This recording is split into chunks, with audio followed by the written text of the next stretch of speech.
Nous sommes à Londres, dans les bureaux de Satellis, avec Mathieu Burbeau, son gérant. Eh bien Mathieu, je vais dans un premier temps te laisser nous présenter l'actualité et ton activité ces derniers temps. Ouais, bah merci Fabien. Déjà, je te remercie surtout d'avoir tenu ta promesse. Tu as dit que tu viendrais nous voir ici à Londres, tu es venu, donc c'est sympa de ta part. Donc bon, on s'était déjà présenté la dernière fois pour rappeler un petit peu. Donc Satellis, on fait essentiellement du trading sur le forex et donc on a un compte, on gère des comptes sur nos propres fonds et puis pour les fonds de nos clients. Tu suis d'ailleurs un compte témoin à travers Vidéo Bourse. Donc les résultats sont plutôt bons en ce moment. On est assez content. La volatilité est bien revenue sur les marchés depuis quelques mois et ça nous permet voilà, de remettre en place nos stratégies de trend following et de profiter de la tendance du dollar pleinement en ce moment. Et donc on est assez content, d'autant que ça devrait durer sur 2015. Je pourrais parler un petit peu, si tu veux, après de nos prévisions pour l'année prochaine. Je pense que tant qu'il sera question de hausse des taux côté américain et à l'inverse de nouvelles mesures côté européen ou même japonais, on va avoir des tendances qui vont durer encore sur 2015 et on devrait pouvoir en profiter encore quelques temps. Très bien, on abordera ça ouais, après. Alors effectivement, comme tu le dis, on peut suivre les résultats de Satellis depuis plusieurs semaines maintenant, notamment sur Vidéo Bourse, il y a un compte témoin. Les résultats ont été vraiment bons ces dernières semaines.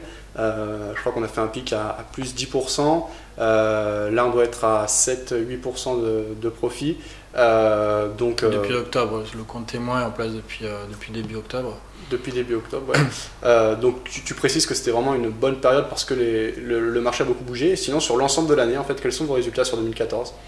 Alors en 2014, bon, j'ai pas les chiffres exacts puisqu'on a des positions en cours et évidemment le mois de décembre n'est pas encore terminé, mais on a fait un premier semestre, je dirais, un peu poussif avec des records de volatilité à la baisse sur l'euro-dollar depuis sa création.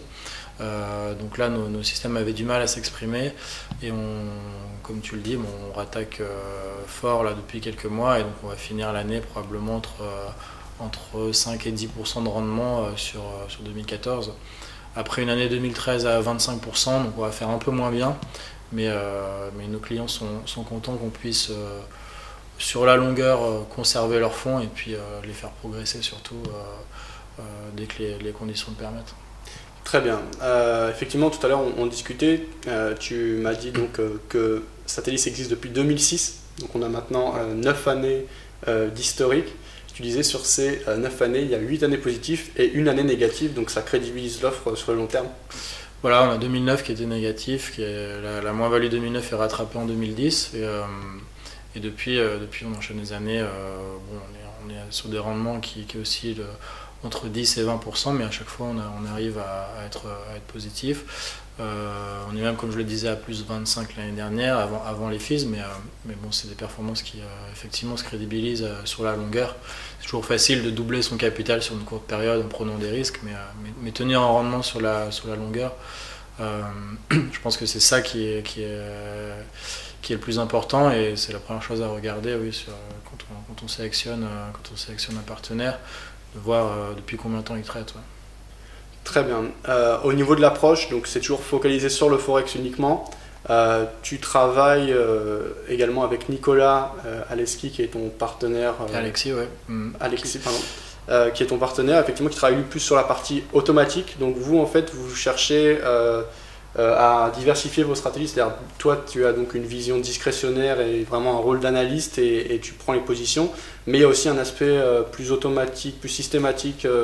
Vous cherchez des récurrences, des choses comme ça. En fait, donc Nicolas, qui est un doctorat en physique, j'aime bien le rappeler toujours parce que c'est quelque chose qui nous permet d'avoir un savoir-faire vraiment au niveau de la programmation et de la rigueur scientifique. Il est essentiellement là pour programmer des stratégies. Ensuite, à côté de ça, je vais choisir moi en fonction de mon analyse fondamentale du marché, en fonction je parlais tout à l'heure des divergences de politique monétaire, etc. J'étudie un petit peu tout ça et en fonction du contexte, si on a vraiment une grosse tendance sur le dollar comme en ce moment, si on est plutôt en range, je vais sélectionner des différents outils pour m'assister techniquement. C'est-à-dire que je vais toujours prendre des décisions humainement, mais derrière, je vais utiliser les programmes qui m'intéressent pour pouvoir, moi, ne pas être constamment devant les écrans et pouvoir faire le reste du travail et laisser les algorithmes travailler. D'accord, très bien. Tu nous as évoqué tout à l'heure tes prévisions sur 2015, donc ce sera intéressant de les avoir effectivement. Oui, donc en 2015, nous, on va toujours compter sur cette hausse du dollar qui est en fait en place. Aujourd'hui, on a la Réserve fédérale qui parle de hausse des taux, donc je pense que ça pousse le dollar à la hausse et que ça devrait être le cas tant que cette hausse n'a pas été effective. On s'attend, le jour où la hausse sera annoncée, peut-être à une prise de bénéfice assez importante, donc il faudra être vigilant ce jour-là. Le consensus prévoit plutôt une hausse des taux vers septembre 2015. Nous, on l'attendrait plutôt au niveau du deuxième trimestre, donc, ce qui nous laisse quand même encore un peu de temps pour profiter de la tendance actuelle. Au niveau de la zone euro, en revanche, on attend plutôt des nouvelles mesures de soutien à l'économie, puisque la zone euro est à la traîne. Et donc si Mario Draghi, lors de sa dernière conférence de presse, a préféré reporter ce genre de décision, bon, il est clair que la porte est ouverte à d'autres mesures et que ça pourra intervenir peut-être dès janvier. Donc il faudra surveiller ça dès la première semaine de la rentrée. Et puis évidemment sur le yen, c'est un petit peu pareil. Le Japon vient de rentrer en récession à nouveau. Shinzo Abe justement vient d'être conforté donc, à l'Assemblée, à la Chambre basse au Parlement japonais avec la majorité absolue, donc il va pouvoir continuer sa politique qui est intimement liée à celle de la Banque centrale, hein, donc à injecter de l'argent dans l'économie. Donc le yen devrait baisser, sauf grosse catastrophe qui générait de l'aversion au risque sur les marchés et donc qui favoriserait le yen qui est une valeur refuge. Mais a priori, le yen devrait baisser. Et puis, je dirais, s'il y a une monnaie par rapport au dollar qui devrait se redresser l'année prochaine, ce serait peut-être la livre sterling, justement, puisqu'on sait que la hausse des taux a déjà été évoquée au niveau de la Banque centrale anglaise, donc elle a été reportée parce que c'est différents points bloquants qui font que c'était plutôt prévu pour le début de l'année, ça serait peut-être plutôt pour fin d'année 2015, mais peut-être que pendant l'année 2015, on devrait commencer à en parler plus intensément de cette hausse de taux britannique, et donc ça pourrait permettre à la livre de s'apprécier, peut-être pas tout de suite par rapport au dollar, mais peut-être par rapport à l'euro à nouveau et par rapport au yen. Qu'est-ce qu'on a dans les majors qu'on a l'habitude de traiter? On a aussi le dollar néo-zélandais par exemple, donc là on va être très baissier puisque la Banque centrale est assez claire sur le dollar néo-zélandais. Donc là c'est un peu paradoxal, c'est-à-dire qu'ils ont déjà entamé un cycle de hausse des taux qui serait normalement positif pour la monnaie, mais en même temps on a la Banque centrale qui nous dit voilà, le niveau du dollar néo-zélandais c'est plutôt 0,65 $. Là on est à 0,77, donc il est beaucoup trop fort et on ne peut pas tenir ce niveau parce que bon, la Nouvelle-Zélande c'est une petite île qui vit que de son commerce extérieur et donc une monnaie trop forte pénalise les exportations, donc je pense qu'on a une bonne visibilité, un bon potentiel sur cette monnaie. Et le dollar australien, un petit peu de la même façon que le dollar néo-zélandais, devrait suivre aussi à la baisse. Donc voilà en gros ce qu'on attend pour 2015.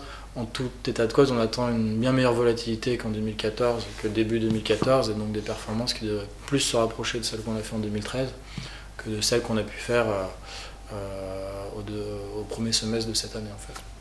D'accord, très bien. Par rapport à l'euro-dollar que tu as évoqué, donc tu penses que Mario Draghi devrait intervenir parce que l'économie européenne n'est pas au top et assez poussive, ça se concrétiserait donc par un plan de relance, donc a priori plutôt une dévaluation de l'euro. Tu penses que ça aurait un impact de dévaluation ou au contraire ça le renforcerait? A priori ça ferait baisser l'euro, bien sûr. Ça renforcerait encore le dollar qui est déjà fort. Voilà. Oui, mais il part de très bas le dollar, donc on a connu un 60 en 2008, on a connu un 40 encore récemment, un 39, quasiment un 40. Et donc on est encore aujourd'hui, on a un niveau quand même assez élevé, on est autour d'un 24. Je pense qu'on peut largement rejoindre un 20 voire un 15 dans les mois qui viennent. Et une intervention de la BCE, ça se concrétiserait probablement par des achats d'obligations. Donc ça peut être des obligations d'entreprise, ça peut être des obligations d'État aussi. Donc là, ça donnerait un coup de pouce à l'euro, dans le sens où ça le ferait baisser, ça donnerait un coup de pouce plutôt à l'économie européenne. Donc voilà, on s'attend à ça. Ensuite, une fois que ça sera bien digéré et que la Fed va procéder à une hausse des taux qui elle aussi va être digérée, là on risque d'avoir des prises de bénéfices. Forcément, c'est le dicton bien connu de la vente à la nouvelle. Donc il faudra faire attention une fois que tout sera bien annoncé. Les mouvements se font avant que l'annonce soit faite. En fait. Tant qu'on s'attend à ça, il y a des spéculations à la hausse sur le dollar. Et le jour où ça sera vraiment le cas, ça sera annoncé, il faudra peut-être être plus prudent et voilà, réanalyser ce qui peut se passer par la suite. Très bien. Un dernier mot peut-être par rapport aux activités annexes liées à Satellis. Je crois notamment que vous proposez de la formation et de la programmation. Notamment voilà, donc aujourd'hui on a ouvert des bureaux à Londres pour être plus au cœur du Forex et pour aussi contribuer à être dans un cadre plus professionnel et améliorer encore nos résultats. Mais à côté de ça, on va quand même poursuivre nos activités annexes, donc qui sont l'analyse. On fait des analyses pour différents partenaires, notamment Zone Bourse, où tu es rédacteur. Voilà, où je publie des analyses Forex. On va aussi continuer tous les services aux particuliers, ça nous tient à cœur parce que aujourd'hui, on a par exemple un tas de services autour d'MT4, donc on fait des formations à MQL4 pour apprendre à la communauté des traders particuliers à programmer sous MQL4 pour qu'ils soient autonomes. On a aussi des formations justement au trading en général et on va un petit peu plus loin que ce que proposent les brokers. J'avais encore quelqu'un au téléphone tout à l'heure qui me disait voilà, mon broker il me propose MT4 mais il n'y a personne qui peut me dire comment régler mon système au niveau programmation. Parce qu'il faut savoir que voilà, les brokers prennent des licences MT4 effectivement mais ils n'ont pas forcément l'expertise pour l'utiliser au niveau de la programmation, donc on essaye de combler ce vide. On fait de la programmation sur devis aussi, c'est-à-dire quelqu'un qui ne veut pas se lancer qui peut être un petit peu allergique aux lignes de code, mais il peut nous simplement décrire sa stratégie en français, on va lui coder. Voilà, on essaye de proposer tout ce que les brokers ne proposent pas aujourd'hui à leurs clients. Voilà, ils proposent souvent des mises en main de leur propre plateforme. Quand ils ont des plateformes propriétaires, mais les services de programmation, souvent, on travaille même avec des brokers qui nous envoient eux-mêmes leurs clients, parce qu'ils disent voilà, j'ai un client qui veut programmer, mais il a besoin d'une assistance. Donc ça, on continue, évidemment, c'est surtout Nicolas qui chapeaute cette partie-là, tout ce qui concerne la programmation. Et voilà, on essaie de conseiller en même temps nos clients sur faire les bons choix de brokers, parce que voilà, on sait qu'il y a une concurrence qui est féroce. Tous les brokers ne se valent pas, donc on essaie. Nous, on a des retours de chaque client de ce qui s'est passé avec leur broker, donc ça nous permet d'avoir une bonne vision de qui fait quoi, qui est correct, qui est moins correct. Donc on essaie d'aiguiller nos clients vers les bons partenaires. Je vois par exemple en ce moment, pour citer un exemple, que beaucoup de brokers conseillent à leurs clients d'acheter l'euro CHF à 1,20 puisqu'on est au niveau du plancher de la BNS. Voilà, en dehors de ça, il y a plein de choses qu'ils disent pas. Ils disent pas que si jamais le seuil est attaqué et que même brièvement, même 5 minutes, on passe sous ce seuil, les stops ne seront pas déclenchés parce qu'il y en a beaucoup trop et donc on risque d'avoir un slippage. Donc une exécution qui va se faire à 1,19, 1,18 ou même 1,15, même si c'est très rapide. Donc ça, les brokers ne le disent pas et c'est dommage parce que si un particulier, par exemple, se retrouve avec un fort effet de levier sur un 20 en disant c'est sûr, ça va tenir, sur une attaque de 100 points avec impossibilité de déclencher le stop, on peut perdre tout son capital. Donc ça, on essaie aussi de le dire. Et les brokers ne disent pas non plus, par exemple, que tenir une position comme ça, qui ne bouge pas pendant très longtemps, ça génère des frais, parce qu'il y a du swap qui passe tous les jours. Et les brokers d'ailleurs en profitent pour écarter le spread du swap, et donc on en revient à payer plusieurs euros tous les jours pour pouvoir conserver la position, et au final le capital diminue sans que le cours ait bougé. Donc voilà, on essaie d'alerter un petit peu les gens sur d'utiliser notre expérience un petit peu dans l'intérêt de tout le monde, quoi. Donc voilà, ça on continue et voilà, on espère se développer encore et on espère te réaccueillir quand tu voudras ici ou à Lyon ou à Annecy, dans n'importe lequel de nos bureaux. Très bien, merci Mathieu. On continue donc à suivre activement notamment tes résultats. Bonne continuation. Merci beaucoup Fabien.